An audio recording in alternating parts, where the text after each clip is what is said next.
जय हिंद साथियों, मैं संतोष पाल आपके समक्ष आपके अपने YouTube channel SP education target में आपका स्वागत है। हम लोग कल एलसीएम और एचसीएफ पर थोड़ी बहुत बेसिक चर्चा की थी।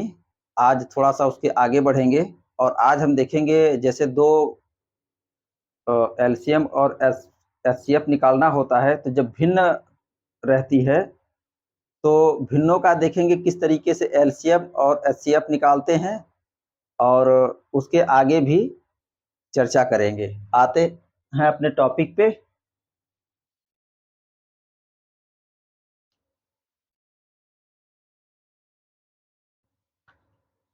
कल हमने बेसिक चर्चाएं की थी किस तरीके से गुणनखंड की विधि से भाग विधि से हम एलसीएम और एचसीएफ को निकालते हैं और आज थोड़ा सा भिन्न के रूप में जब हमको क्वेश्चन मिलेगा तो हम भिन्नों का किस तरीके से एलसीएम और एचसीएफ निकालेंगे।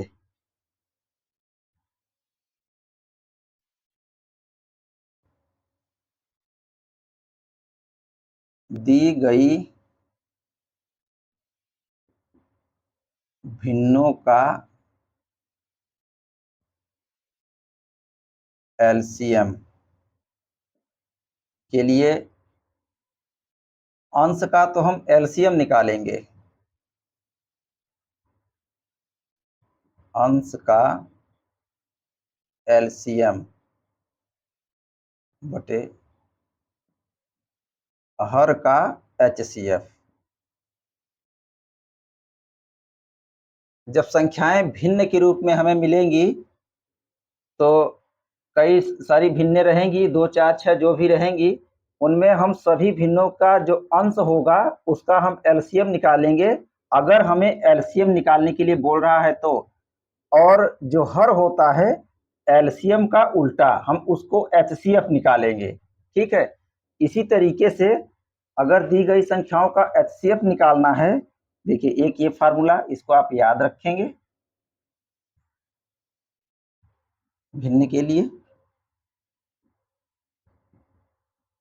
दी गई भिन्नों का एचसीएफ,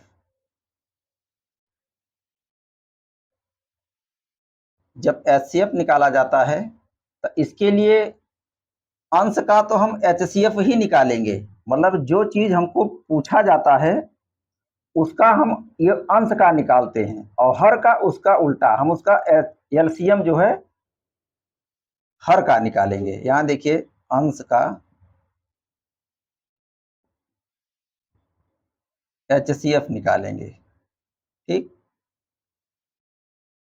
और हर का एलसीएम ज्ञात करेंगे। इस तरीके से जब हमें भिन्न के रूप में जब क्वेश्चन मिलेगा तो इस फार्मूले का अप्लाई करेंगे और इसी तरीके से हम निकालेंगे। तो आइए हम कुछ सवाल देखते हैं, एग्जाम्पल के माध्यम से क्लियर करेंगे बातों को।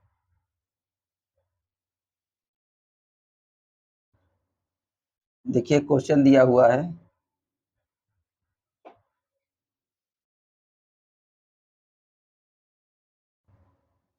14/33 कमा 42/55 21/22। ये तीन भिन्न हैं। अब इसका हमें एचसीएफ निकालना है, महत्तम समापवर्तक।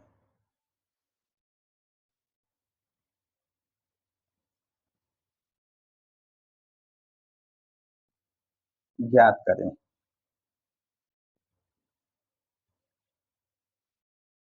अब देखिए इस भिन्नों में जो भी अंश है, जैसे अंश में यहाँ 14 है, यहाँ 42 है, यहाँ 21 है, इन तीनों संख्याओं का चूंकि यहाँ पूछा है एचसीएफ महत्तम समापवर्तक, तो इसका तो हम एचसीएफ ही निकालेंगे, लेकिन इसके नीचे जो हर है 33, 55 और 22, इसका हम एलसीएम निकालेंगे। तो जो आएगा इस रूप में हम बनाकर लिख देंगे, वही हमारा आंसर होगा।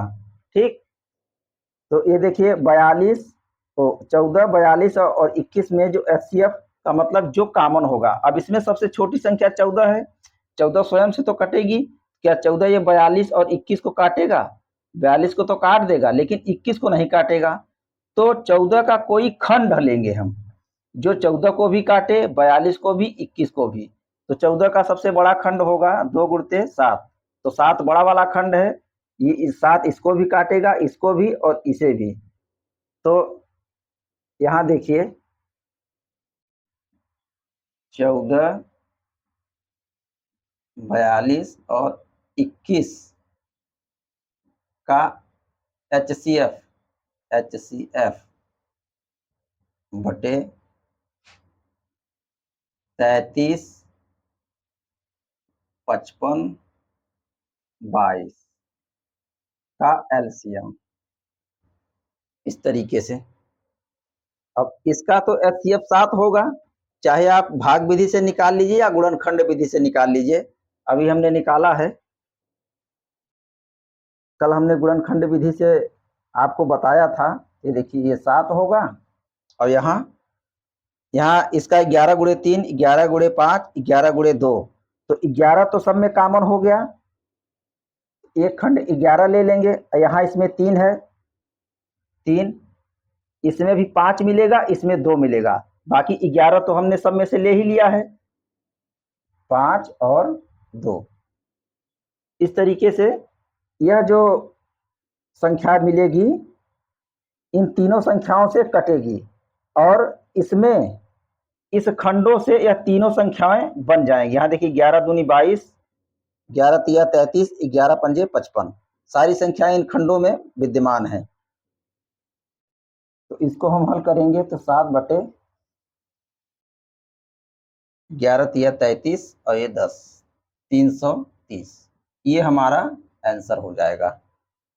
इस संख्या का महत्तम समापवर्तक 7 बटे 330 होगा। ठीक, अब एक सवाल और लेते हैं जिसका हम एलसीएम निकालेंगे। 11 बटे 14, 55 बटे 42, 33 बटा 35, 44 बटे 63 का लघुत्तम समापवर्तक ज्ञात कीजिए।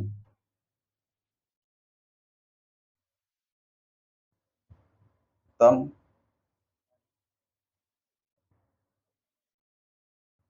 वर्तक,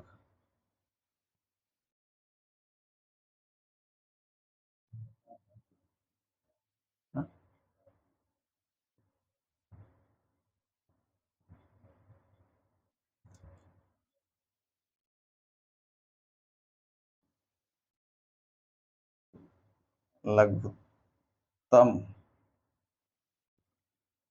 समापवर्तक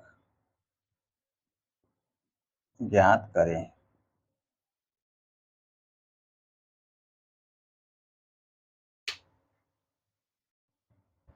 इसका भी हम इसी ढंग से निकालेंगे।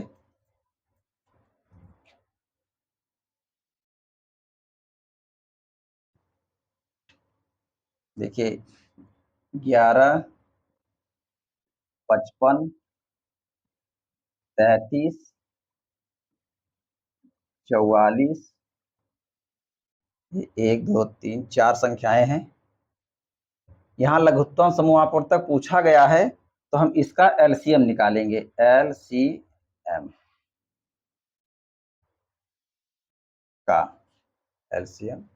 और नीचे संख्या है 14, 42, 35,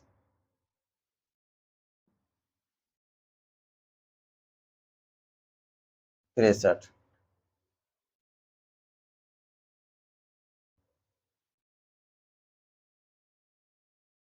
इसका हम एचसीएफ निकालेंगे।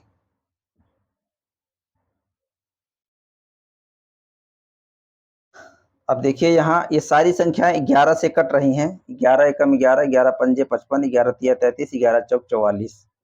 ये एलसीएम है, इसमें से 5 ये पूरा 11 लेंगे, इसमें से 5, इसमें से 3, इसमें से 4 लेंगे। 11 गुणते 5 गुणते 3 गुणते 4, इन संख्याओं का ये एलसीएम होगा। और इसका एचसीएफ, इसमें जो कॉमन होगा, ये 14 का फिर इधर है 14, ये 35 को नहीं काटेगा, 63 को नहीं काटेगा, 42 को काटेगा। तो 14 सबसे छोटा है, क्योंकि हम सभी संख्याओं का ध्यान रख के लेते हैं। एचसीएफ का मतलब होता है कि जो संख्या एचसीएफ में आएगी वह इन संख्याओं को काटेगी। तो अगर हम कोई भी संख्या इसमें से छूट जाती है तो हमारा एचसीएफ नहीं हो सकता। ठीक, तो 14 भी हमारा इसका हिस्सा है, तो इसको ध्यान में रख के लेंगे। तो 14 से छोटा ही कोई गुणनखंड होगा जो इसका मैक्सिमम फैक्टर होगा। तो 2 और 7 में सबसे बड़ा 7 है, जो इन सभी संख्याओं को विभाजित करेगा। तो इसका एचसीएफ 7 हो जाएगा। अब ये देखिए 11 तिया 11 50 11 50 11 तिया 33 और 33 दूना 66 और 5 दूना 10, 660/7, ये जो है इसका आंसर हो जाएगा। ठीक,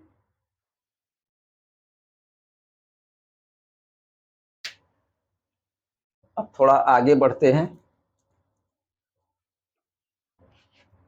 ये फार्मूला हमने लिखा था, थोड़ा आप इसको ध्यान में हमेशा रखिए।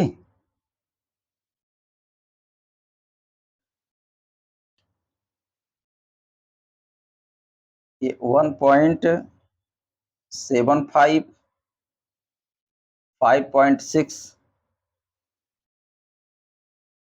एंड 7 का महत्तम समापवर्तक ज्ञात कीजिए। महत्तम समापवर्तक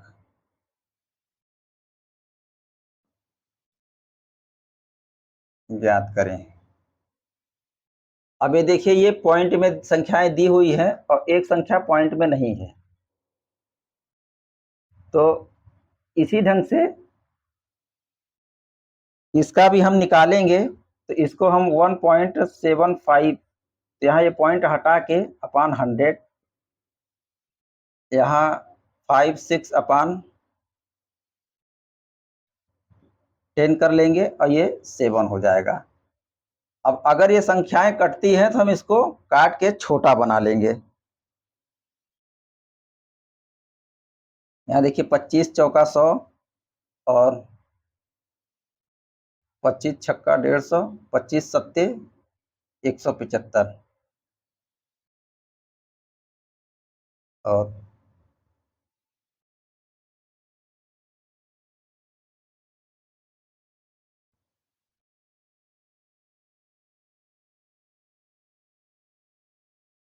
2 पंजे 10, 2 दूना 4, 2 अट्ठे 16।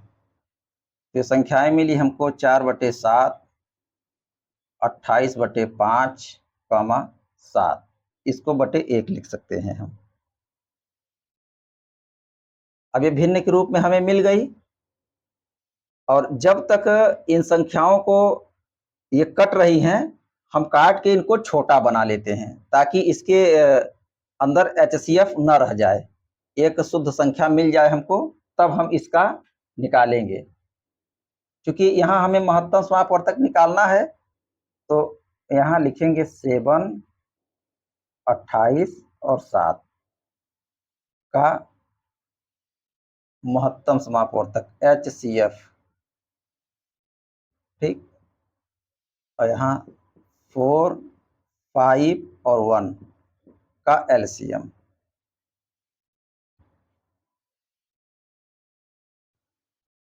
अब HCF में कॉमन होता है, ये भी 7 है, ये भी 7 है, ये 28 7 से कटेगा, तो इसका 7 हो जाएगा।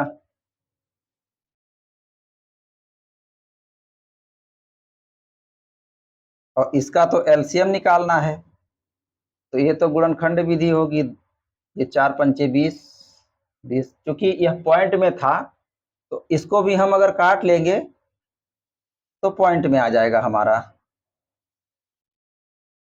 पॉइंट में 20 तिया 60, 20 पंचे 100, 0.35, ये हमारा आंसर हो जाएगा। तो जब संख्याएं हमें दशमलव में अगर दी हुई हैं तो एक बात का विशेष ध्यान रखेंगे कि हम उनको पहले तो पॉइंट हटाने के लिए नीचे उतना जीरो लगा लेते हैं और उसको हम पहले काट के छोटा करेंगे इस फॉर्म में, तब हम उसको हल करना स्टार्ट करेंगे और इसी विधि से हल करेंगे, कोई दिक्कत नहीं होगी। इस तरीके से सवाल कभी आपका गलत नहीं होगा। ठीक, अब बढ़ते हैं थोड़ा सा और आगे। इसी तरीके से ये 1 बाई 1 करके सारे स्टेप हम सीखेंगे।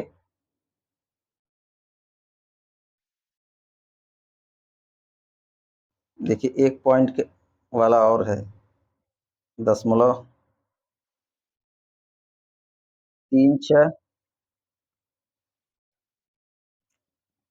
1.2, 4.8। इसका हमें लघुत्तम समापवर्तक निकालना है।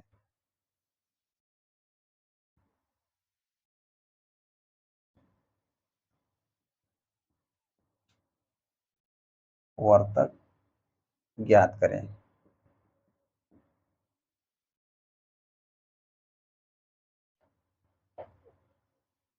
अब इसको भी हम चेंज कर लेंगे, 0.36 अपान,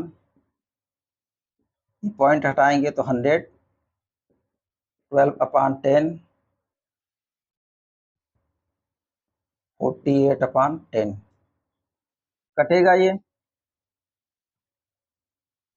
4 से कटेगा, 4 25 में 100, 4 नाम 36, 2 पंजे 10, 2 छक्के 12, 2 पंजे 10, 2 दूना 4, 2 चौके 8।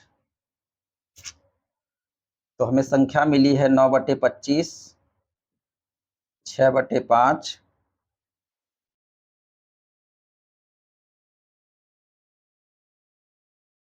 24/5। अब ये तीन भिन्न हमें मिल गई है। अब इसका हमें निकालना है लघुत्तम समापवर्तक।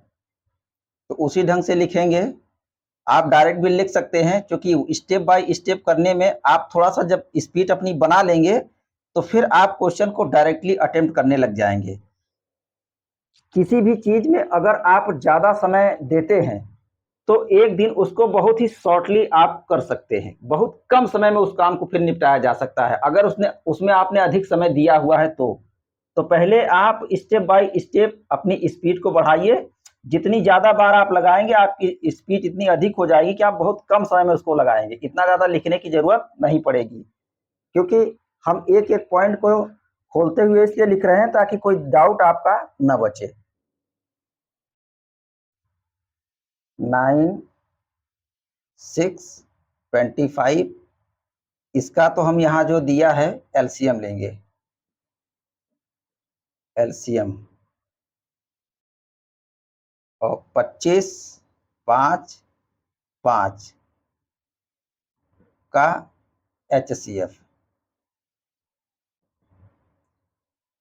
अब इसका एलसीएम लेने के लिए जैसे 25 लिया तो 25 में 6 है नहीं, 9 है नहीं, तो इसमें 3 एक ले लेंगे, 3 और 2 9,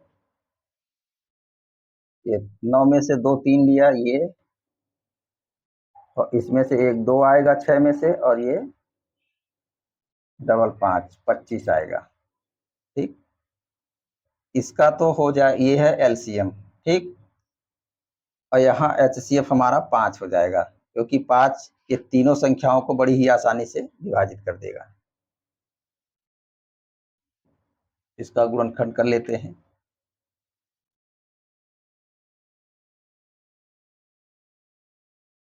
25 तिया 75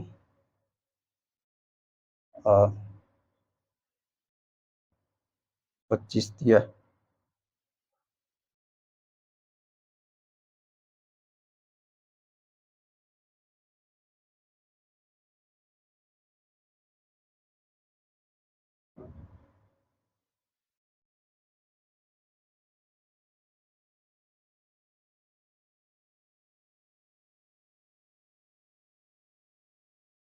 देखिए ये कैलकुलेशन थोड़ी दिक्कत इसलिए आ रही है कि यहाँ हमने गलत कर दिया है। यहाँ 24 है, हमने 25 लिख दिया है। ठीक,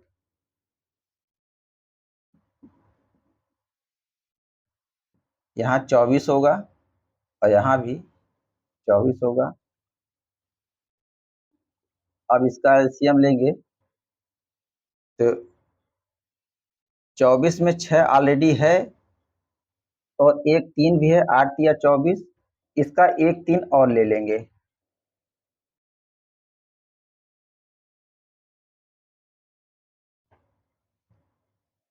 तो इसका एलसीएम हो जाएगा 3 इंटू 24, ये 5 और 24 दिया 72 अपान 5।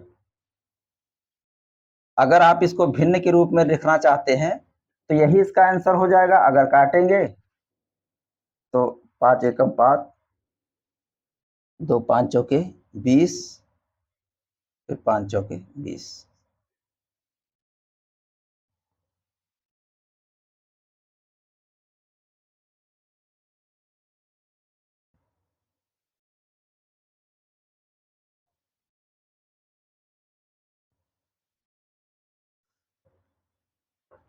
अब बढ़ते हैं अगले क्वेश्चन की तरफ।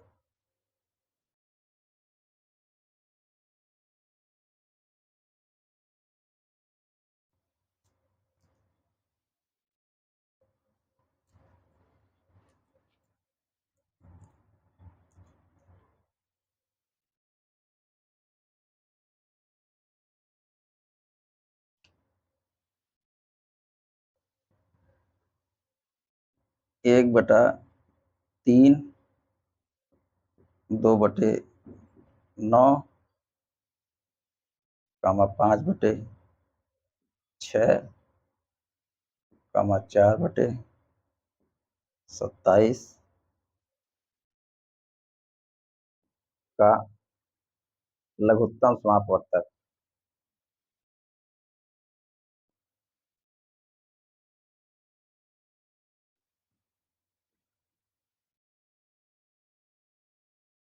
वर्तक याद करें।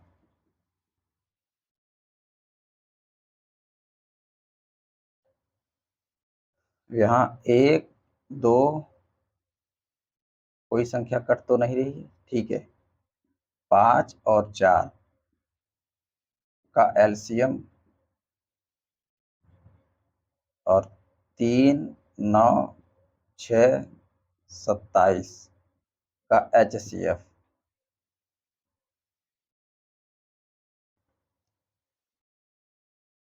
यहाँ इसका हम खंड करेंगे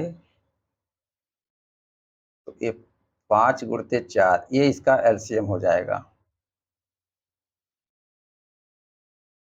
और यहाँ ये सबसे छोटा अंक 3 है, तो 3 से कितनी भी बड़ी संख्या लेंगे तो ये 3 बेचारा कटने से रह जाएगा। इसलिए 3 ही हमारा एचसीएफ होगा, जो इसको इसको इसको इसको सभी को काटेगा। तो यहाँ 3, 20/3 ये हमारा एलसीएम हो गया।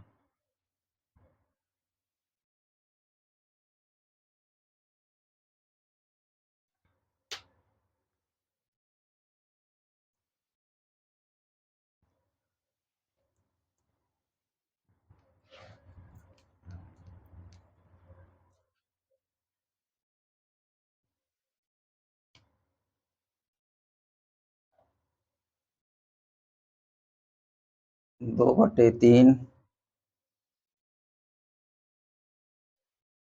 3/5, 4/7,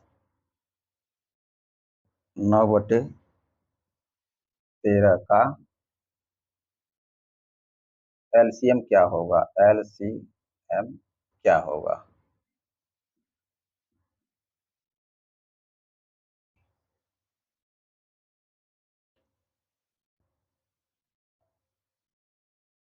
दो, 3, 4, 9 का एलसीएम 3, 5, 7 और 13 का एचसीएफ। इन संख्याओं का एलसीएम लेंगे तो 9 और 4 में ये दोनों संख्याएं समाहित हैं, तो यही दोनों का गुणनखंड इसका एलसीएम हो जाएगा। 4 गुणित 9 बटे, अब यहाँ देखिए 13, 7, 5, 3, ये सभी अभाज्य संख्याएं हैं, कोई भी संख्या इनको नहीं काटेगी, तो इसका एचसीएफ हम 1 लेंगे। जब कुछ भी फैक्टर, किसी संख्याओं में से कोई फैक्टर अगर कॉमन नहीं मिलता है तो उसका एचसीएफ 1 होता है। ठीक, ये 36 इसका आंसर हो जाएगा। इस भिन्न का ये उसका एलसीएम है।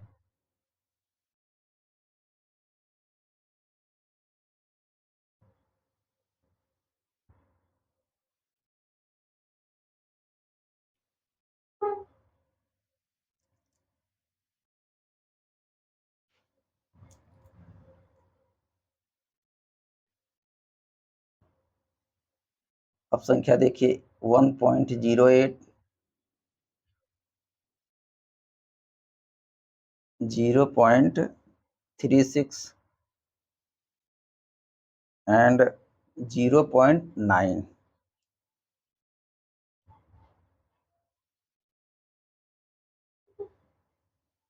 का एचसीएफ क्या होगा। अब यहाँ देखिए, अगर आप पॉइंट में भी देखें तो ये तो 1.08 इन तीनों संख्याओं से बड़ा है। पहले आप इस बात को एकदम डिसाइड कर लीजिए कि हमारी कौन सी संख्या सबसे छोटी है। अब आप देखेंगे कि पॉइंट 1 इससे बड़ा, 0.2 होगा, फिर 0.3, 0.4, 0.5, 0.6, इसमें सबसे बड़ा ये वाला अंक होगा और सबसे छोटा ये होगा। पॉइंट के बाद अगर 3 है और यहाँ पॉइंट के बाद 9 है, तो आपको एकदम क्लियर हो जाना चाहिए कि ये इससे छोटा है ये, और ये वाला बड़ा है। ठीक, तो कभी भी एचसीएफ निकालना है तो यह इसके एचसीएफ में नहीं आएगा, क्योंकि यह खुद इससे बड़ा है। इस बात का आप बहुत विशेष ध्यान देंगे, क्योंकि ये पॉइंट वाले क्वेश्चन है, इसमें छोटे बड़े का, और सबसे अच्छा तो अगर आप नहीं क्लियर कर सकते हैं तो जो इसका सिस्टम है उस ढंग से लगाइए, स्टेप बाय स्टेप चलेंगे तो गलती नहीं होगी। अब जितनी ही बार इसको लगाएंगे आप एकदम मेच्योर हो जाएंगे, तो आप एक स्टेप में ही इसको आसानी से हल करने शुरू कर देंगे। 108/100, 36/100, यहाँ 9/10। ठीक, अब इसको आप काट लेंगे।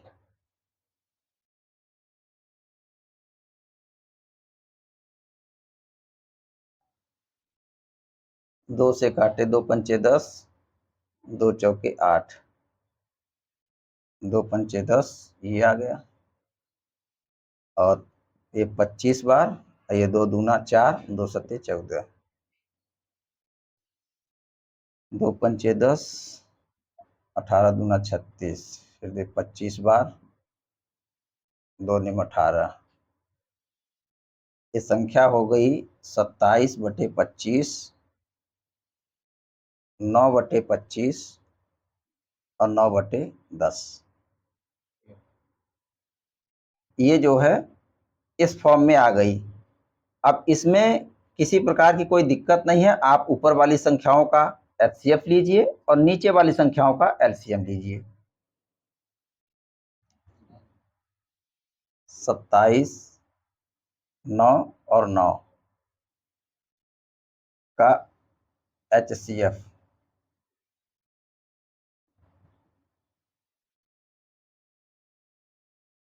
और ये 25, सॉरी पहले संख्याएं लिखेंगे, 25, 10 का एलसीएम।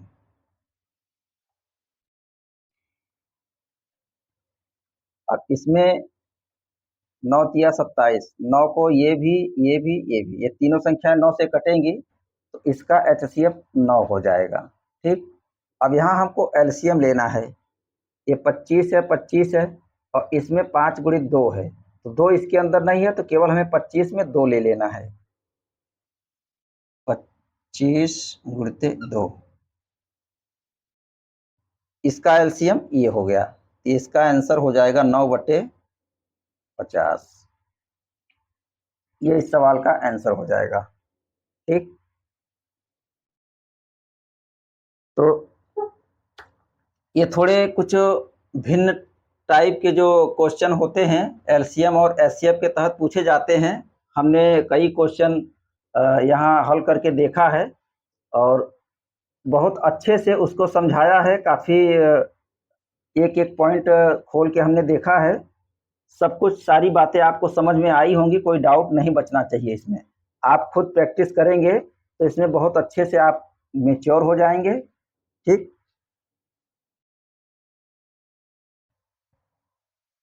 अब चर्चाएं तो अभी बहुत हैं, एलसीएम और एचसीएफ थोड़ा सा डीप में हमें पढ़ना है, कोई भी डाउट छूटना नहीं है। और बहुत सारे टाइप हैं इसके।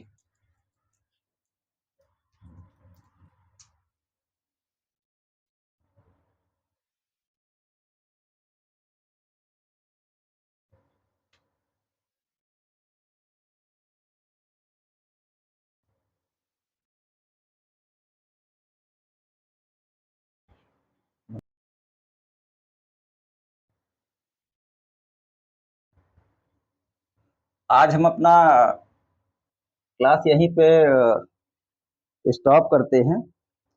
अब स्टेप बाय स्टेप हम यूं ही आगे बढ़ते रहेंगे और विस्तार से हर सारी चीज़ों पे चर्चा करेंगे। और लगभग जो दशमलव के क्वेश्चन थे, जो भिन्न टाइप के थे, हर प्रकार के हमने एलसीएम और एचसीएफ देख लिया है। अब जो एलसीएम और एचसीएफ के कंबाइंड क्वेश्चन पूछे जाते हैं और जो एलसीएम में कुछ शेष बचते हैं, कुछ जोड़ना होता है, कुछ घटाना होता है, और अनुपातिक क्वेश्चन इसके अगले वीडियो में हम देखेंगे। तब तक के लिए जय हिंद, जय भारत।